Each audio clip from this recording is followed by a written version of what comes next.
Tund Adeyemi stared out of the window of his high-rise office, the Lagos skyline stretching endlessly before him. To anyone else, it would have seemed like he was on top of the world. But to Tund, the city lights and towering buildings only made him feel trapped. He sighed, leaning back in his sleek leather chair.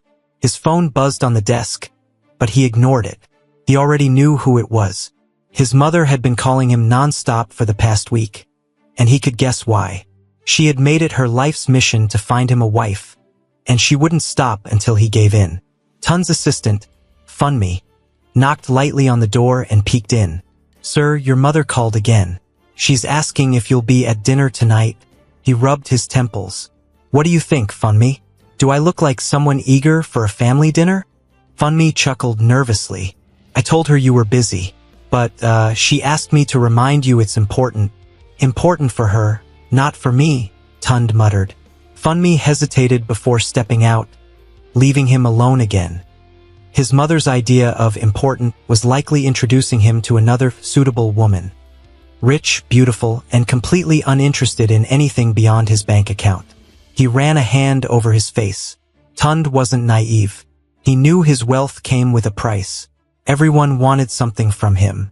Women were no different. They smiled, laughed at his jokes, and pretended to care, but it was all fake. None of it felt real. Later that evening, Tund reluctantly arrived at his family's sprawling mansion in Ikoyi. The house was a monument to their success, with marble floors, crystal chandeliers, and walls covered in expensive art. He barely had time to sit before his mother, Mrs. Adeyemi, appeared, looking every bit the matriarch she was. "Tund," she began, her tone both warm and firm, "you know why we're here." He sighed. "Let me guess. Another matchmaking attempt?" She ignored his sarcasm and gestured to the dining table, where a young woman sat, perfectly poised. "This is Yemisi Alabi," his mother said, her voice brimming with pride. "Her father owns Alabi Holdings. I thought you two might connect." Tund forced a polite smile as he shook Yemisi's hand. She was beautiful, no doubt, with flawless makeup and a designer dress. But there was something about her that felt cold. Her smile didn't reach her eyes, and her laugh sounded rehearsed. As dinner progressed, Tund's suspicions were confirmed. Yemisi's questions revolved around his businesses, his cars, and his properties. She didn't ask about his interests or dreams. She didn't even ask how he was doing. "You must be so busy," she said, her tone sugary. "Running Adeyemi Group must be exhausting. But I'm sure you'd find time for us." Tund almost choked on his wine. "Us?" She laughed lightly, brushing her hair back. "Well, assuming we spend more time together. You're quite the catch, you know." He forced another smile, but inside, he felt suffocated. By the end of the evening, he could barely contain his frustration. As soon as he returned to his car, he let out a groan and slammed the steering wheel. The next morning, Tund made his decision. He couldn't keep living like this, surrounded by fake smiles and empty conversations. He needed a break. He needed to find something or someone real. Transformation into Kunnel began that very afternoon. Tund traded his tailored suits for old, tattered clothes he bought from a second-hand shop. He grew out his beard, letting it look unkempt, and smeared dirt on his face. He even practiced speaking in a different tone, rougher and less refined. Within days, he had rented a tiny, run-down room in a crowded Lagos neighborhood. The room was a far cry from his luxurious penthouse. A single bulb dangled from the ceiling, and the walls were peeling. The mattress on the floor smelled musty, but for the first time in years, Tund felt free. His first day in the neighborhood was rough. Children pointed at him and laughed, calling him Madman. Adults avoided him, crossing the street when they saw him coming. He had expected this, but it still stung. Sitting on a broken bench near a corner shop, Tund watched the bustling life around him. Women bargained loudly in the market. Children played barefoot in the dusty streets, and men gathered to chat and drink soda under the shade of a large tree. The air was alive with sounds and smells, the aroma of roasted corn, the chatter of traders, and the occasional honk of a passing car. As he sat there, Lost in thought, a group of teenage boys approached. "Oga Madman, what are you looking at?" One of them jeered. Tund ignored them, but the boy wasn't done. "I said, what are you looking at? You think you can just sit here like you own the place?" "Leave him alone," another boy muttered, but the leader shrugged him off. "Why, he's not even talking. Maybe he's dumb too." Before things could escalate, a voice cut through the noise. "Hey, what's wrong with you boys? Is this how your parents raised you?" Tund looked up to see a young woman marching toward them. She was slim, with bright eyes and an air of authority that made the boys scatter immediately. "Shameless children," she muttered under her breath before turning to Tund. "Are you okay?" He nodded, struggling to find his voice.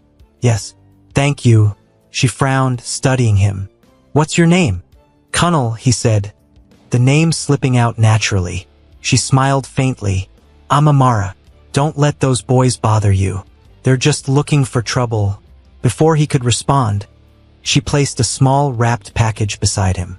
"Here, it's just bread and groundnut, but it'll fill your stomach." Tund stared at the package, stunned. It had been years since anyone had shown him such simple kindness. "Thank you," he said softly. Amara waved off his gratitude. "It's nothing. Just take care of yourself. Okay?" With that, she walked away, leaving Tund sitting there, his heart lighter than it had been in a long time. For the first time in years, someone had seen him, not as a billionaire or a catch, but as a person. And in that moment, Tund knew he had made the right choice. His journey as Cunnel was just beginning. The days passed slowly for Tund in his new disguise as Cunnel. He was no longer the billionaire CEO with a driver at his beck and call, a private jet, or a sprawling office with a view of the Lagos skyline. Now, he was just another face in a noisy, bustling neighborhood, blending into the chaos of everyday life. The people here didn't care who he was or where he had come from. All they saw was a strange man, a madman, sitting quietly in corners, watching the world around him. But Tund wasn't just watching. He was learning. The streets were alive with sounds and smells. The market buzzed with women shouting over each other, bargaining loudly for tomatoes and peppers. Children laughed as they played with makeshift toys, old car tires or plastic bottles tied together with string. The air smelled of roasted corn, fried puff-puff, and sometimes, the sharp tang of smoke from a nearby suya stand. Tund spent most of his time near the corner shop where he had first met Amara. He didn't want to admit it to himself, but he was waiting for her. The bread and groundnuts she had given him still lingered in his mind, not because of the food but because of the kindness behind it. In his old life, kindness like that was rare, almost non-existent. Everyone had an agenda. Everyone wanted something. One afternoon, Tund sat on his usual spot by the shop, pretending to be lost in his thoughts. A group of women stood nearby, gossiping as they carried baskets of goods. "Have you seen that madman? The one that just appeared in our area?" One of them whispered, her eyes darting toward Tund. "Him? I've seen him. He's quiet, but who knows what he's hiding. These mad people can be dangerous," another replied, clutching her basket tightly. "Dangerous?" The first woman scoffed. "He's harmless. Amara even gave him food the other day. Can you imagine? That girl. Always helping people." Tund's ears perked up at the mention of Amara's name.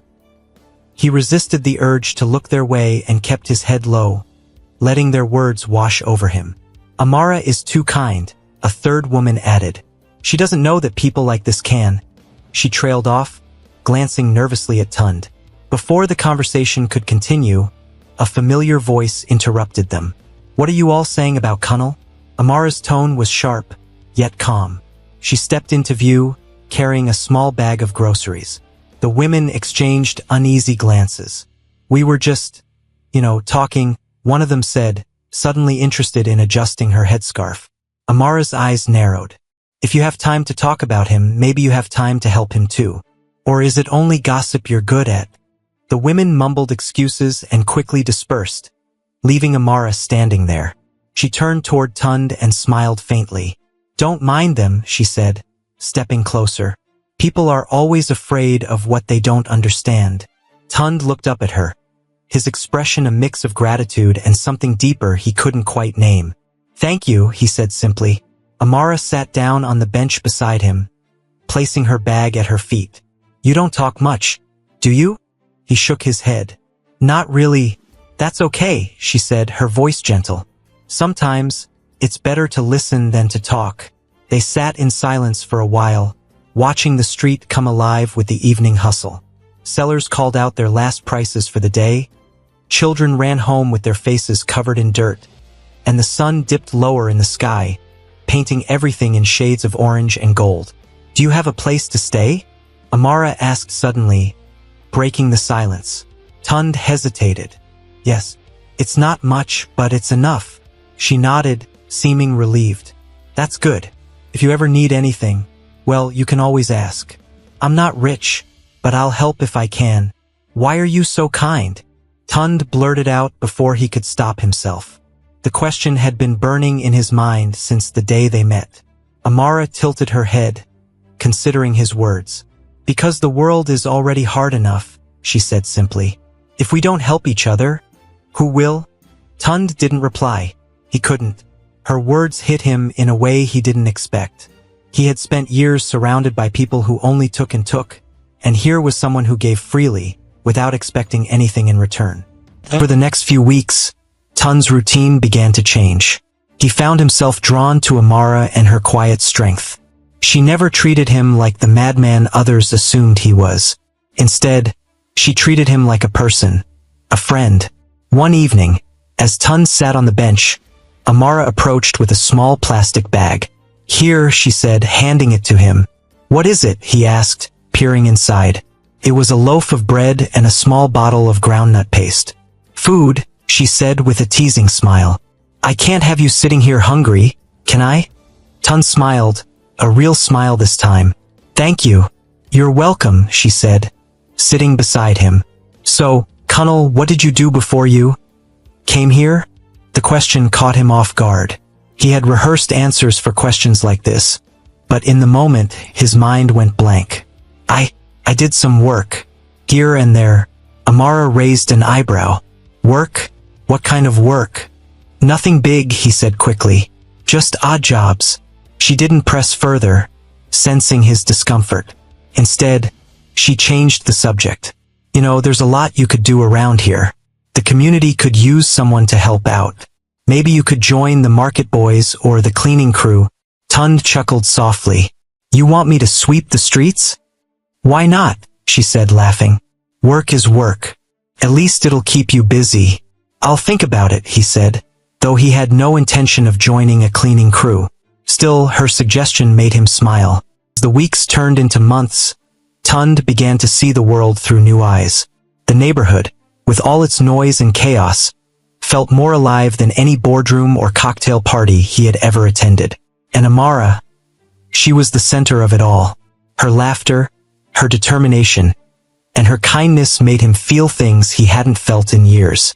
But he couldn't shake the feeling that he was living a lie. Every time Amara looked at him with trust in her eyes, it felt like a weight pressing down on his chest. He wasn't Kunal. He was Tund Adeyemi, a billionaire pretending to be someone he wasn't. And sooner or later, the truth would come out. Life in the bustling neighborhood continued, with its never-ending noise and movement. Children's laughter mixed with vendors shouting their prices, and the occasional honk of a car horn punctuated the air. Tund, still playing his role as Kunal, had found some rhythm to his days. But today was different. Amara wasn't in her usual cheerful mood. Tund first noticed it when he saw her walking down the street. Her shoulders slumped. She carried her usual bag of groceries, but her steps were slower, and her head hung low. Something was wrong. He waited for her to pass, then called out, "Amara." She stopped and turned to him, forcing a smile. "Kunal, you're here early today." "I'm always here," he said with a small grin, trying to lighten her mood. "But you don't look happy. What happened?" Amara hesitated, then shook her head. "It's nothing. Just one of those days." Tund frowned. "It doesn't look like nothing. Talk to me. Maybe I can help." She sighed and sat down on the bench beside him, setting her bag on the ground. It's my mother, she said quietly. Her health is getting worse, and the hospital bills keep piling up. I don't know how much longer I can keep this up. Tun's heart sank. He had known about her struggles, but hearing it in her voice made it real. Is there anything I can do? He asked. Amara shook her head again. You've already done enough by just listening. Thank you, Colonel. But this is something I have to handle myself. You don't always have to handle everything alone, he said gently. Sometimes, it's okay to let people help. She smiled faintly but didn't reply. Instead, she stood up and picked up her bag. I should get going. My mother is waiting for me. Tund watched her walk away, feeling a mix of frustration and helplessness. He wanted to do more for her, but how could he, without revealing who he really was? That evening, Tund found himself pacing in his small room. Amara's words echoed in his mind, and he couldn't shake the image of her worried face. He knew he couldn't just sit back and do nothing. The next morning, he made his way to the market, hoping to find something that could cheer her up. After wandering through the crowded stalls, he spotted a small wooden carving of a tree, its branches spreading wide like they were reaching for the sky. It was simple but beautiful, and it reminded him of Amara. Strong, grounded, and always reaching for something better. When he arrived at her house, he hesitated for a moment before knocking. Amara opened the door, surprised to see him. Colonel, what are you doing here? I wanted to give you something, he said, holding out the carving. I thought it might make you smile. She took it from him, her eyes widening. It's beautiful. Thank you. But why did you? Because you've done so much for me, he said quickly. It's just a small way to say thank you. Amara's expression softened. You didn't have to do this, but I really appreciate it. He smiled. I'm glad you like it. For a moment, they stood there in silence, the warmth between them growing. Then, from inside the house, a weak voice called out, Amara? Amara's face changed instantly, worry replacing her smile. I have to go. My mother needs me. Tund nodded. Of course. I'll see you later. As she closed the door, Tund felt a pang of guilt. He had the means to help her and her mother, but he was stuck in this disguise, unable to do anything meaningful. He couldn't keep pretending forever. Sooner or later, he'd have to tell her the truth. The following week, Amara's struggles became more apparent to Tund. He often saw her running errands, her face drawn and tired. One day, he decided to follow her discreetly to see if there was anything he could do to help. She went to the pharmacy first, where she argued softly with the pharmacist about the price of her mother's medication. I'm sorry, but that's the cost, the pharmacist said, shaking his head. We can't lower it any further. Amara looked defeated as she handed over the money. Tund's chest tightened. He wanted to step in, but he knew it would only raise questions. Instead, he decided on a different approach. That night, Tund called one of his most trusted employees, someone who had been with him for years. I need you to do something for me, he said. Of course, sir. What do you need? Tund explained the situation, giving strict instructions to keep everything anonymous. By morning, Amara would find an envelope on her doorstep with enough money to cover her mother's medical bills for the next 6 months. He didn't need her to know it was from him. He just wanted her to have one less thing to worry about. Next day, Tund sat on his usual bench, waiting for Amara to pass by. When she finally did, her face looked brighter, almost relieved. She stopped when she saw him and smiled. Good morning, Colonel. Morning, he replied. You seem happy today. She nodded. Something amazing happened. Someone left an envelope on my doorstep. It had money in it. Enough to pay for my mother's treatment. Tund feigned surprise. Really? That's wonderful. Do you know who it was from? She shook her head. No. There was no note, nothing. But whoever it was, I'm so grateful. He smiled, hiding the satisfaction he felt. You deserve it, Amara. You're always helping others. It's about time someone helped you. Her eyes softened. Thank you, Colonel. You always say the right things. As she walked away, Tund felt a mix of happiness and guilt. He was glad he could ease her burden, but the lie between them was growing. How much longer could he keep it up? The days rolled into weeks, and for a while, things seemed to settle down. Amara's mother's health improved, and the weight of worry on Amara's face started to lift. Tund, still posing as Cunnel, felt a small sense of accomplishment. His secret help had made a difference. But just as Tund began to feel more comfortable, a new player arrived in the neighborhood, shaking everything up. Started one warm afternoon. Tund was sitting on his usual bench by the corner shop, watching the neighborhood buzz with life.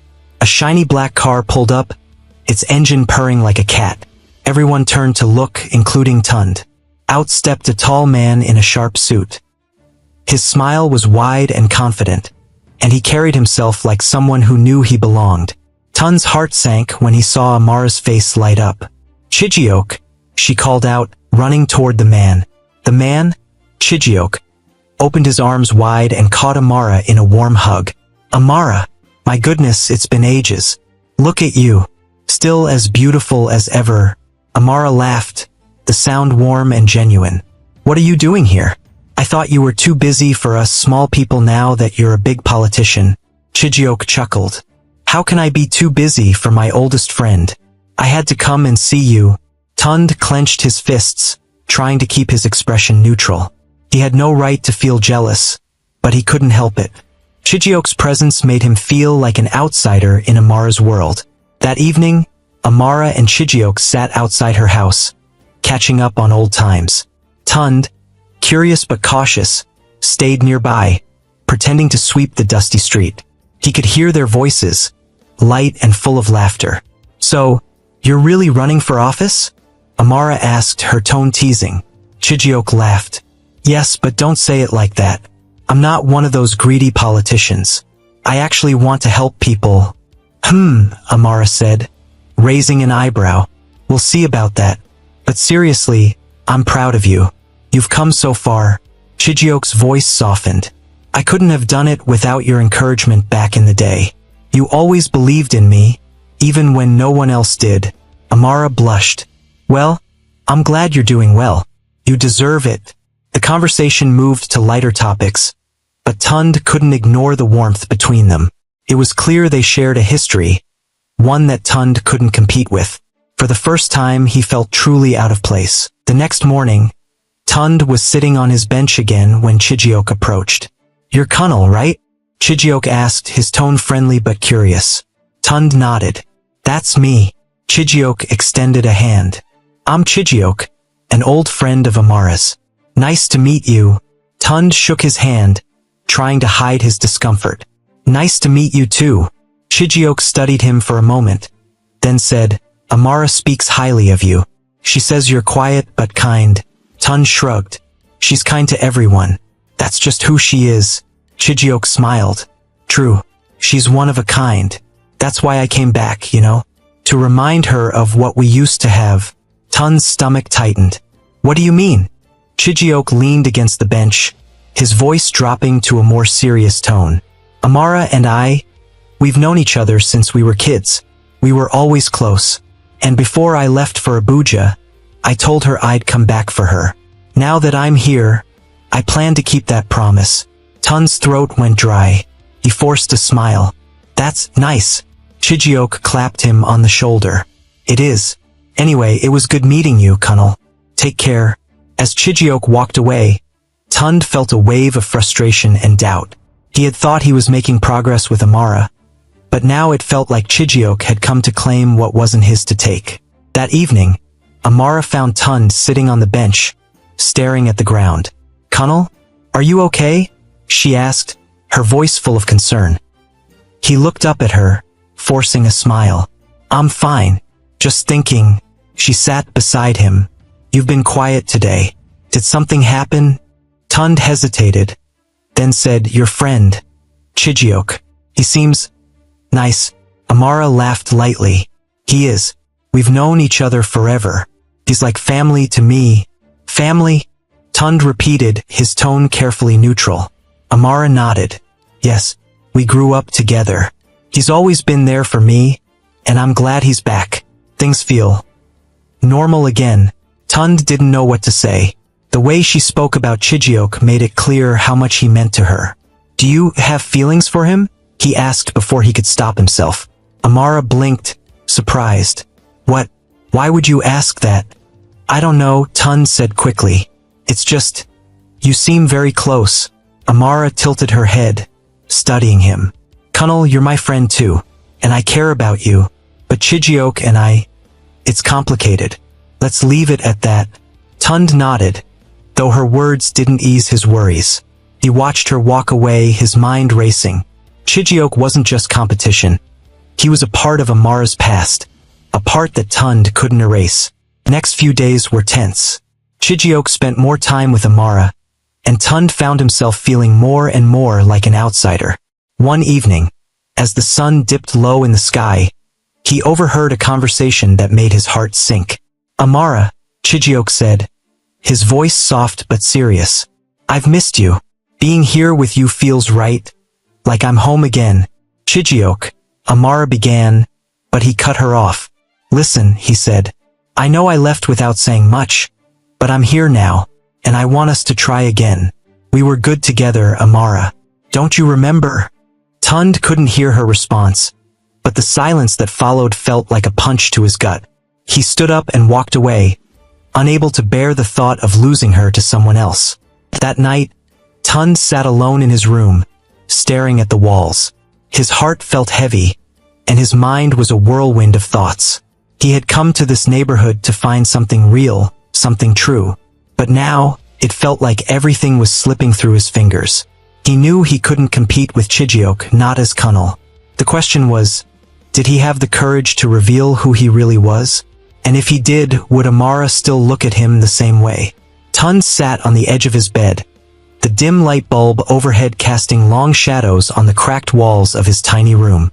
He was lost in thought, replaying the moments he had witnessed between Amara and Chijiok.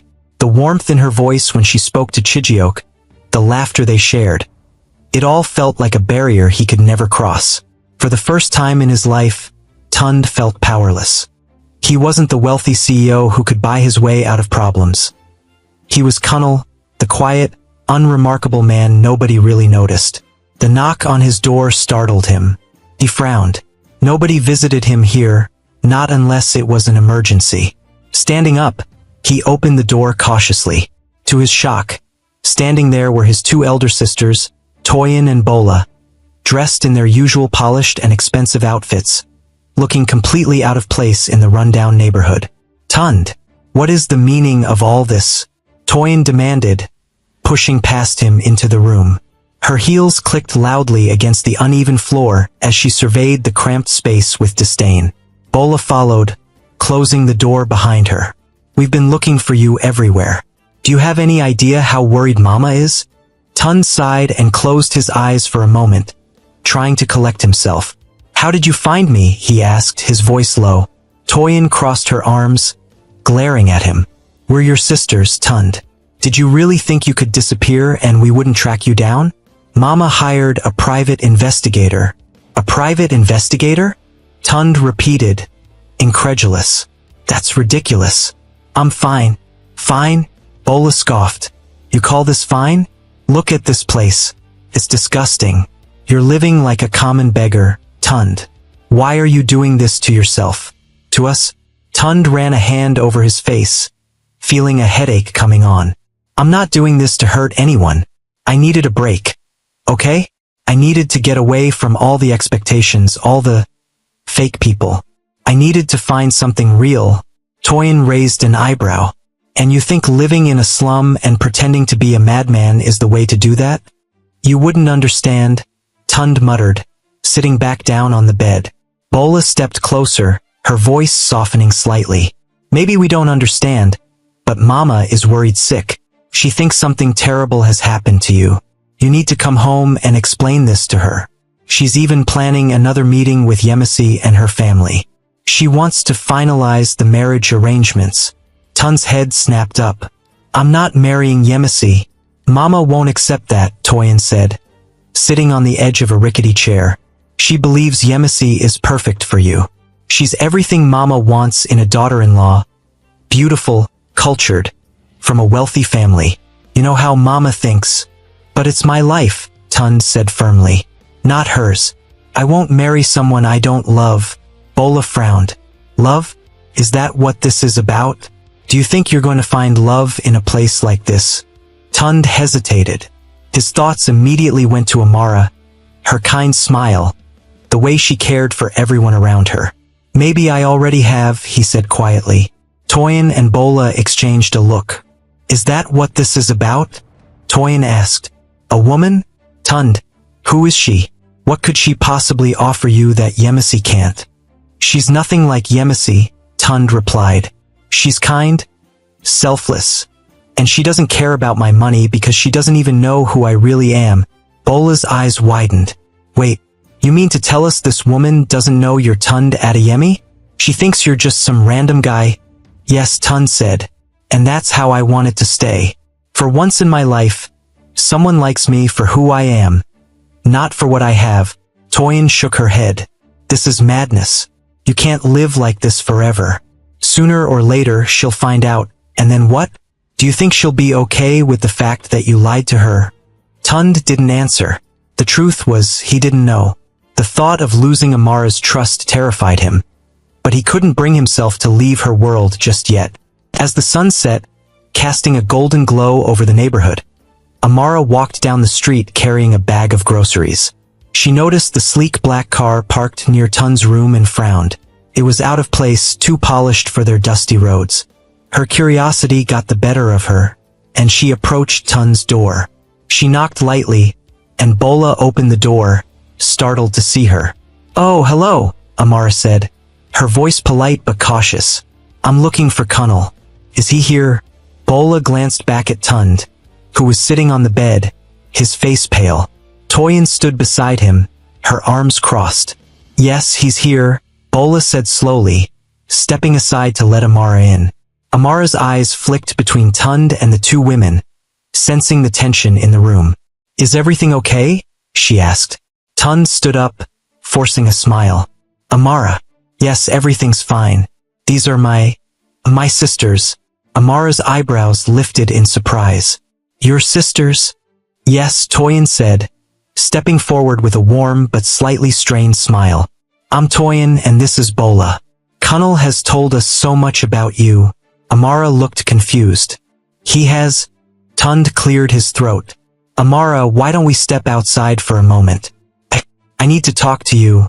She nodded, still puzzled, and followed him out onto the street. The air was cool, and the sounds of the neighborhood hummed softly in the background. What's going on, Kunnel? Amara asked. Who are they? Why are they here? Tund hesitated, searching for the right words. They're my family. They came to check on me. They didn't know where I was until now. But why? Amara pressed. Why would your family be worried about you? You've never mentioned them before. It's complicated, Tund said, looking away. There are things about me I haven't told you. Things I'm not ready to explain. Amara's expression softened. Kunnel, you don't have to tell me everything right now. But whatever it is, I hope you'll trust me enough to share it when you're ready. Her words hit him like a punch to the gut. She was giving him the trust he didn't deserve, and it only made him feel worse. I will, he said quietly. I promise. Amara smiled faintly. Good. Now, let me get these groceries home before my mother starts wondering where I am. Tund watched her walk away, his heart heavy with guilt. He had come here to find something real, but the longer he stayed, the more tangled his lies became. He knew he couldn't keep this up forever. The question was, how much longer did he have before everything fell apart? Tund stood by the window of his small room, staring out at the dusty street. Amara's words from the night before played over and over in his mind. I hope you'll trust me enough to share it when you're ready. The weight of her trust felt heavier than anything he'd ever carried. His sisters had left, reluctantly, after extracting a promise from him to visit their mother soon. But the real problem remained, his lie. The neighborhood buzzed with life, as it always did, but Tund felt removed from it. He needed to do something, anything, to prove to Amara that she hadn't misplaced her faith in him. That evening, Tund saw Amara by her usual spot near the corner shop, her face lit with the orange glow of the setting sun. She was talking to a group of children, her laugh as warm as ever. He hesitated before approaching, his heart pounding in his chest. "Amara," he called softly. She turned and smiled when she saw him. "Cunnel, you're just in time. I was about to head home. Can I walk with you?" he asked, his voice quieter than usual. "Of course," she said, slinging her bag over her shoulder. They walked in silence for a while, the sounds of the bustling street fading into the background. Finally, Amara broke the quiet. "You've been different lately," she said, glancing at him. "Is something bothering you?" Tund paused, searching for the right words. "Amara, there's something I need to say. It's about my family. And me." Amara stopped walking and turned to face him. Her expression was a mix of concern and curiosity. "What is it, Cunnel?" Tund swallowed hard. He wanted to tell her everything, but the words wouldn't come. Instead, he said, I've made mistakes. Big ones. And sometimes, I feel like I don't deserve the kindness you show me." Amara frowned, her voice soft. "Cunnel, everyone makes mistakes. But that doesn't mean you're not worthy of kindness. You're a good person. I see it in the way you care for others, even if you don't realize it." Her words hit him like a wave, and he felt his resolve falter. How could he continue lying to her when she believed in him so completely? The next day, Tund decided to focus on something he could control. Amara's dream of building a community library. He'd overheard her mention it several times, and he knew how much it meant to her. If he couldn't be honest about himself just yet, he could at least help make her dream come true. He visited the local carpenter, an older man named Baba Musa, whose small shop was tucked away in a corner of the market. The scent of sawdust filled the air as Baba Musa worked on a wooden bench. "Good afternoon, Baba," Tund greeted, stepping into the shop. Baba Musa looked up and smiled. "Ah, Cunnel, what brings you here today?" Tund hesitated before saying, "I need your help with something. It's for Amara." The old man's eyes twinkled with interest. "Amara? She's a good woman. What do you have in mind?" Tund explained his plan to build shelves and tables for the library, keeping the details vague about how he'd fund the project. Baba Musa listened carefully, nodding as Tund spoke. "I can help with the woodwork," Baba Musa said, "but it'll cost some money for the materials. Do you have that covered?" "Yes," Tund said quickly. "Just tell me how much, and I'll make sure you have everything you need." Over the next few weeks, Tund worked closely with Baba Musa, helping where he could while keeping his involvement a secret from Amara. He wanted the library to be a surprise, something that would show her how much he believed in her dreams. It wasn't easy. He had to juggle his time carefully to avoid raising suspicion.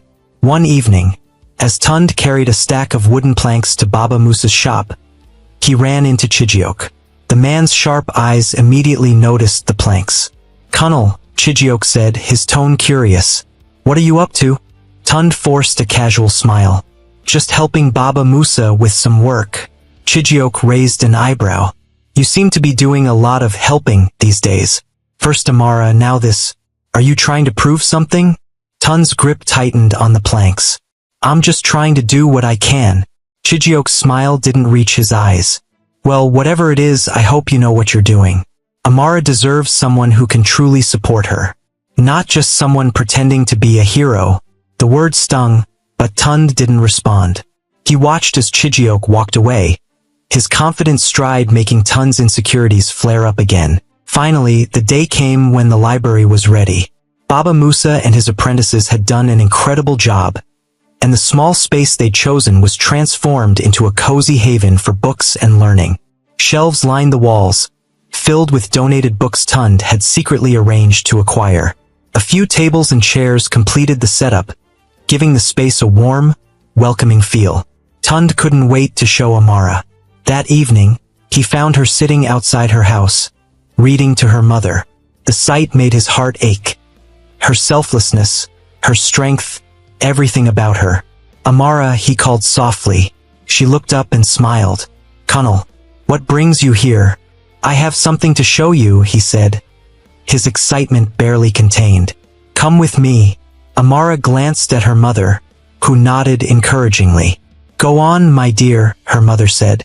Curious, Amara followed Tund through the streets until they reached the library. He led her inside, watching her face as she took it all in. Her eyes widened, and she covered her mouth with her hands. "Cunnel, this is..." She trailed off, tears filling her eyes. "It's for you," Tund said softly. "I know how much this means to you. Now the kids in the neighborhood will have a place to learn and grow, just like you dreamed." Amara turned to him, her voice trembling. "You did this? Cunnel, I don't even know what to say. This is the most thoughtful thing anyone has ever done for me." Tund smiled, relief and joy washing over him. "You don't have to say anything. Just promise me you'll keep believing in your dreams." She nodded, wiping her tears. "Thank you. Thank you so much." As they stood there, surrounded by the fruits of their efforts, Tund felt a glimmer of hope. For the first time in weeks, he believed that maybe, just maybe, things would turn out okay. The library quickly became the heart of the neighborhood. Children flocked to it after school, their laughter echoing through the small room as they flipped through colorful pages or sat around Amara, listening intently as she read aloud. The transformation was magical, and Tund's heart swelled every time he passed by and saw the joy it brought. Amara was radiant, her smile brighter than he had ever seen it. But just as the library brought light to the community, it also brought questions. Questions Tund wasn't ready to answer. One evening, Tund stood outside the library, watching the last of the children leave. Amara emerged shortly after, locking the door behind her. She turned and saw him, her face lighting up. "Cunnel, you're here late today," she said, walking toward him. He smiled. "I just wanted to see how things were going." "The library looks lively." "It's more than lively," Amara said, her voice filled with emotion. "It's everything I dreamed of and more. I still can't believe you did this. How did you even manage it?" Tund hesitated. He had rehearsed answers for this question, but none of them felt right. "I just wanted to help," he said simply. "You deserved it." Amara studied him, her eyes narrowing slightly. "Cunnel, you're always helping, always giving. But I don't know much about you. You've been here for months, and yet you're still a mystery." Tund's chest tightened. He knew this moment would come, but he wasn't prepared for it. "Amara, He trailed off, struggling to find the words. "You can trust me, Cunnel," she said softly. "Whatever it is, I won't judge you." Her sincerity made it even harder to lie. He looked away, his hands clenching into fists. "I'll tell you everything," he said finally. "But not now. I need more time." Amara frowned but nodded. "Okay, but don't take too long. Secrets have a way of causing more harm than good." The following week, the community organized a small ceremony to celebrate the success of the library. It was Amara's idea, a way to thank everyone who had contributed. She insisted that Cunnel attend, even though he tried to decline. "You're a big part of this," she told him firmly. "You can't hide in the shadows forever." So Tund reluctantly agreed. The ceremony was held in front of the library, with chairs arranged in neat rows and a small table set up as a stage. The entire neighborhood turned out, their faces glowing with pride and excitement. As the ceremony began, Tund sat in the back, trying to blend into the crowd. Chijioke, of course, was front and center, dressed sharply and smiling as if he owned the place. Tund's stomach churned every time he glanced at him. Amara took the stage, her voice clear and strong as she addressed the crowd. "This library is proof of what we can achieve when we come together as a community. It's not just a building. It's a place where dreams can grow. I want to thank everyone who helped make this possible. And there's one person in particular I want to recognize." Tund's heart sank. He had hoped to stay anonymous, but Amara had other plans. "Cunnel," she said, looking directly at him. "Please come up here." The crowd turned, following her gaze. Tund felt every eye on him as he stood slowly, his legs shaky. He walked to the front, his mind racing. What could he possibly say? When he reached the stage, Amara smiled at him, her eyes shining. "Cunnel, you've been a constant support. Not just to me, but to everyone here. Your kindness and generosity have touched us all. Thank you." The crowd erupted into applause, and Tund felt his face heat up. He managed a small smile and nodded, but inside, he felt like a fraud. If they knew the truth, would they still applaud? As he stepped down, Chijioke approached him, his expression unreadable. "That was quite the moment," he said, his voice low. "But I can't help wondering, what are you hiding, Colonel?" Tun's jaw tightened. "I don't know what you're talking about." Chijioke's smile was thin. "Maybe not now, but secrets have a way of coming out, my friend. And when they do, we'll see who Amara really trusts." The ceremony ended with laughter and celebration, but Tund couldn't shake Chijioke's words. That night, as he lay on his bed, staring at the cracked ceiling, he knew he couldn't keep hiding. The longer he waited, the more it would hurt Amara when the truth finally came out. The next morning, Tund made a decision. He would tell Amara everything. No more lies, no more pretending. She deserved the truth even if it meant losing her. He found her at the library, organizing books. Her face lit up when she saw him, but her smile faded when she noticed his serious expression. "Colonel, what's wrong?" she asked, setting down a stack of books. He took a deep breath. "Amara, we need to talk. There's something I need to tell you. Something I should have told you a long time ago." She frowned, concern etched on her face. "Okay, let's sit down." They sat at one of the small tables, and Tund struggled to find the right words. "Amara, I haven't been completely honest with you. My real name isn't Colonel. It's Tund. Tund Adeyemi." Amara's brow furrowed. "Tund Adeyemi? That name sounds familiar." He nodded. "It should. I'm the CEO of Adeyemi Group. I'm not the simple man you think I am. I came here pretending to be someone else because I wanted to escape my life for a while. I wanted to find something real. And then I met you." Amara stared at him, her face a mix of shock and disbelief. "You lied to me? I didn't mean to hurt you," he said quickly. I didn't know how to tell you. And the longer I waited, the harder it became." She stood, her chair scraping against the floor. "So everything was a lie? Your name, your life, everything?"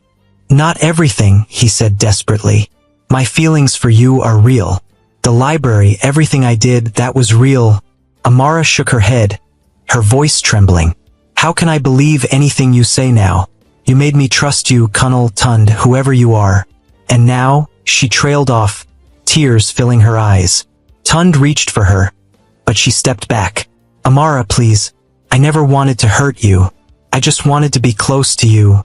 "Well, congratulations," she said bitterly. "You got what you wanted. Now leave." Her words cut deeper than any wound, but Tund knew he deserved them. He nodded slowly, his heart breaking. "I'm sorry," he whispered before walking out of the library, leaving Amara behind. Tund's heart was heavy as he walked away from the library. Amara's words echoed in his mind, each one cutting deeper than the last. He had expected her to be angry, even hurt, but seeing the betrayal in her eyes had been worse than anything he could have imagined. For the first time in his life, he didn't know how to fix things. Back in his small room, Tund sat in silence. The walls felt closer than ever, and the air seemed thick with regret. He had come to this neighborhood looking for something real, but now he realized that real things required honesty, a lesson he had learned too late. Amara sat in the quiet library, her hands resting on the table. The books around her felt like they were closing in, their pages filled with stories that now seemed far removed from her own reality. She thought about everything Tund, no Colonel, had done. The library, the small acts of kindness, the way he had supported her dreams. But it all felt tainted now. How could she trust someone who had built their connection on a lie?